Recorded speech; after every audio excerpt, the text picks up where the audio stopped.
L'ex-Yougoslavie, devenue aujourd'hui la Serbie, entretient de bonnes relations avec la République démocratique du Congo. Le chargé de mission de la République serbe en République démocratique du Congo, Zoran Flavek, conduit par le représentant de la NAPI en Serbie et secrétaire exécutif fédéral du PPRD en Serbie, Denis Chilumba, a été reçu en audience par le directeur général de la radio-télévision nationale congolaise, Christophe Kolomoninjibou. Le diplomate serbe est venu annoncer au numéro 1 de la RTNC la tenue en septembre prochain d'une grande conférence à Belgrade à l'occasion du cinquantenaire des mouvements des pays non alignés, et la République démocratique du Congo participera à ces assises. Zoran Flavek a également fait savoir au directeur général de la RTNC que son pays compte rouvrir son ambassade en RDC. Le directeur général de la RTNC a émis le vœu de nouer un partenariat avec la Serbie dans le cadre de la coopération dans le domaine médiatique entre la chaîne publique serbe et la RTNC qui est en pleine modernisation. Une invitation a été remise au directeur général de la RTNC en vue d'effectuer dans le tout prochain jour une visite en Serbie. La visite était de faire connaissance avec monsieur le directeur général et de voir comment votre télévision marche. Parce que, comme vous le bien savez, Serbie faisait partie à l'époque de l'ex-Yougoslavie. Maintenant, c'est la première ambassade de Serbie ici, sous le nom de République de Serbie. Cette délégation serbe, conduite par M. Jovan Kon, assistant directeur de l'Institut Mijalo Pupin, qu'accompagnait le mandataire de la NAPI en Serbie, Denis Chilumba, est venu rencontrer le directeur général de la RTNC, Christophe Kolomoninjibou, pour lui soumettre l'expertise et le potentiel qui regorge cette entreprise dans le domaine du système d'informatisation et des télécommunications sécuritaires et dispatching.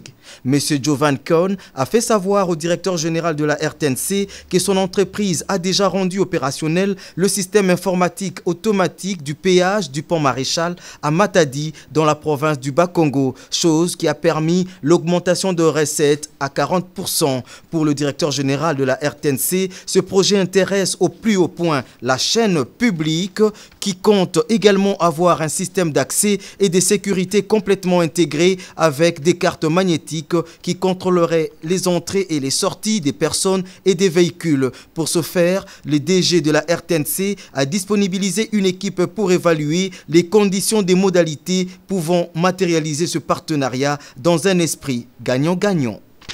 Demain, on aura une réunion avec les experts de la RTNC, d'échanger avec les experts de la RTNC et pour permettre à la RTNC d'avoir un système accès tous les accès sera complètement informatisé et avec des vidéosurveillance pour permettre à la RTNC de répondre aux normes du XXIe siècle qui est lancée par les chefs de l'État dans le domaine des 5 chantiers. C'est dans son cabinet de travail de la Gombe que le directeur général de l'Agence nationale pour la promotion des investissements a reçu ce vendredi 26 août 2011 le chargé d'affaires AI de la Serbie en République démocratique du Congo. Les deux personnalités ont évoqué le domaine du partenariat susceptible d'intéresser les opérateurs économiques serbes attendus à Kinshasa dans les tout prochains jours. On a parlé de visite d'une délégation des hommes d'affaires de Serbie ici à Congo très bientôt. Où et quand on va concrétiser certains projets de coopération entre nos deux pays. Motif de satisfaction pour le DG de la NAPI, le professeur Mathias Boaboa Kayimbe. J'ai été très heureux d'accueillir la nouvelle selon laquelle une délégation d'hommes d'affaires et investisseurs serbes va se rendre ici dans les prochains mois, et d'où l'intérêt de la NAPI de pouvoir s'impliquer dans l'accueil de cette délégation. Et nous allons travailler avec l'ambassade et avec d'autres partenaires, bien entendu, comme la Fédération des entreprises du Congo. On va essayer de travailler ensemble pour matérialiser ce projet. Ce n'est qu'une relance de la coopération qui annonce les couleurs de la réouverture de l'ambassade serbe en RDC. L'on se rappelle la Coupe d'Afrique des Nations gagnée à l'époque de la République du Zaïre. Les Léopards avaient pour entraîneur serbe Blagoje Viđinić. La réélection de Joseph Kabila Kabange à la magistrature suprême n'a pas laissé indifférents nos compatriotes membres du PPRD vivant en Serbie.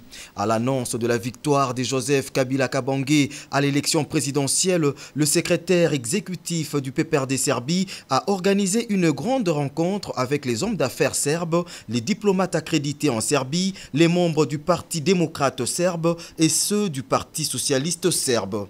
L'objet de cette rencontre était de fêter la victoire de Joseph Kabila Kabange à l'élection présidentielle et profiter de l'occasion pour brosser aux invités la situation politique qui prévaut actuellement en République démocratique du Congo. Le secrétaire exécutif Denis Chilumba Buzangu a exhorté les hommes d'affaires serbes à venir investir en RDC, un pays ayant plusieurs potentialités où la stabilité permet tout investissement, quel que soit le domaine. La majorité du peuple congolais a démontré son adhésion au projet des sociétés défendu par les camarades Joseph Kabila Kabange, qui s'exprime dans un programme de modernisation et de développement de la République démocratique du Congo. Nous vous invitons à ne pas faire foi à toutes les rumeurs véhiculées par une certaine presse qui entend diaboliser le peuple congolais et les dirigeants qui s'est librement choisis.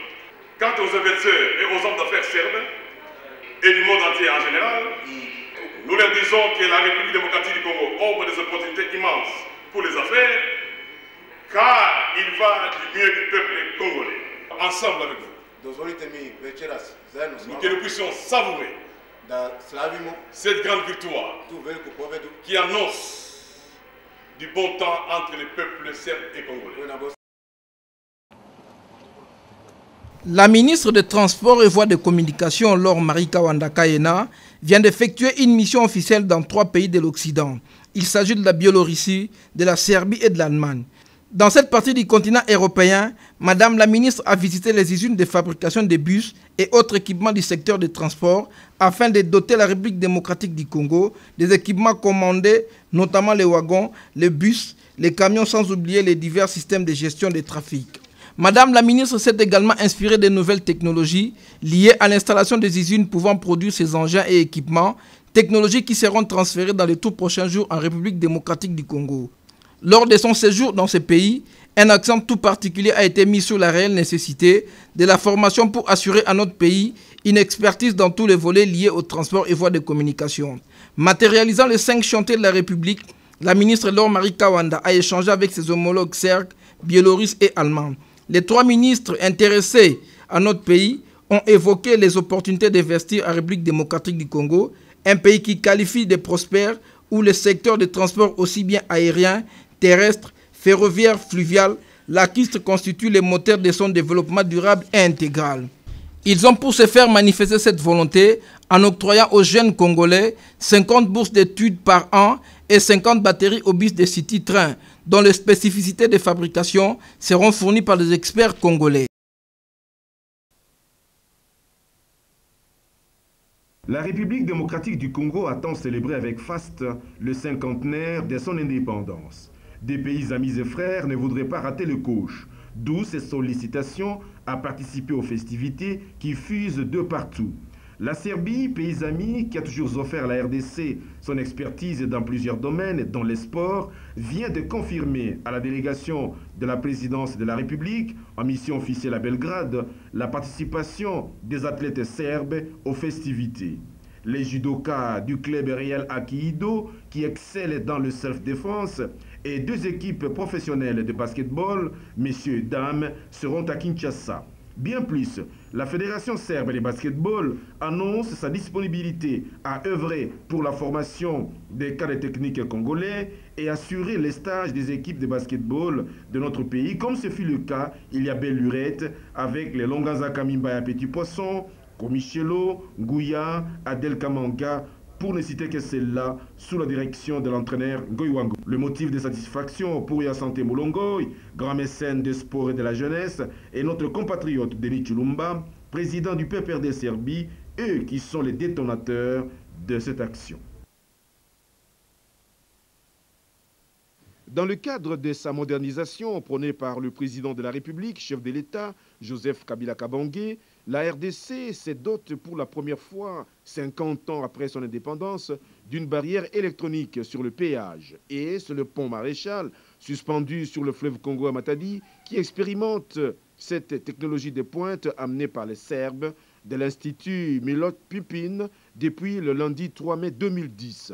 Cette barrière électronique de haute fiabilité, dotée d'un système de télévidéo de surveillance et du contrôle automatique du trafic, n'offre aucune chance de fraude. Elle est acquise sur fonds personnels de l'Organisation pour l'équipement de Banana Kinshasa Oebeka en sigle pour son directeur général, Muller Lutelo. Sa mise en marche vise la réduction de la fraude, la maximisation des recettes dans la perception du droit des péages, dont environ 30% des recettes échappées au trésor public, et la sécurisation du pont Maréchal. Pour le gouverneur du Bas-Congo, Simon Floribert Mbachi-Bacha, qui avait à ses côtés plusieurs personnalités de sa province, dont le vice-gouverneur de Onkusu et un invité de marque, le patron de la radio-télévision nationale congolaise et directeur de l'audiovisuel du cinquantenaire, Deogracias Emmanuel Kipolongo Mukambilwa. Voilà des initiatives à encourager et à soutenir, cadrant parfaitement avec la réalisation des 5 chantiers de la République. Madame la ministre des Transports et Voies des Communications, Laure Marie Kawanda, a eu quant à elle des mots justes pour saluer cette importante réalisation de l'OEBK qui place désormais notre pays dans l'orbite des pays modernes. Coup de chapeau donc à nos compatriotes Denis Chulumba, président du PPR de Serbie, et Aya Santé Molongoy, président du groupe d'amitié RDC-Serbie, des héros dans l'ombre dans la concrétisation de ce projet. Il est permis quand même de rêver. Il est temps de rétablir l'autorité de l'État.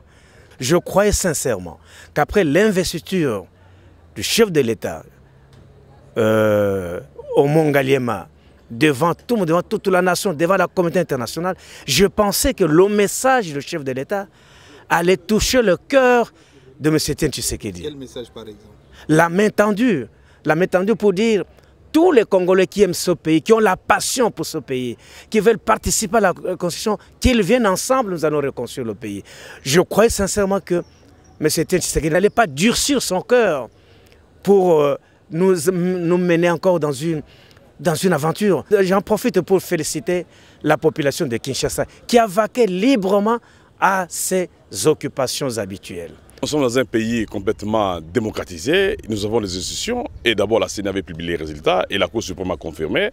Je crois qu'il y a tout un Congolais qui respecte d'abord son pays, doit d'abord se soumettre aux ceux qui sont établis. Et quant à nous, la diaspora, nous saluons le travail lourdement abattu par la CENI et aussi la confirmation par les résultats par notre Cour suprême de la justice.